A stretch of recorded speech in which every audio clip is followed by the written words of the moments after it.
பிரதமர் மோடி பெண்களை நாட்டின் கண்களாக நினைப்பவர். பெண்கள் சுயமாக வாழ வேண்டும் என்பதற்காகவே பல்வேறு அரசு திட்டங்களை வகுத்துள்ளார்.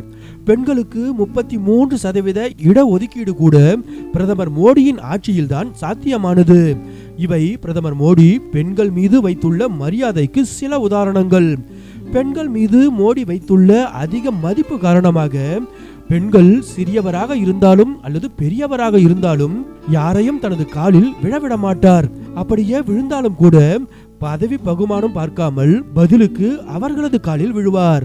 அந்த வகையில் நிகழ்ச்சி ஒன்றில் கலந்து கொண்ட பிரதமர் மோடி பெண்கள் சிலருக்கு சான்றிதழ் வழங்கி கௌரவிக்கிறார். அப்போது சான்றிதழ் பெற்ற பெண் ஒருவர் திடீரென மோடி காலில் விழுந்து ஆசி பெறுகிறார். உடனே பதறி போன பிரதமர் மோடி பதிலுக்கு அவரது காலில் விழுந்தார்.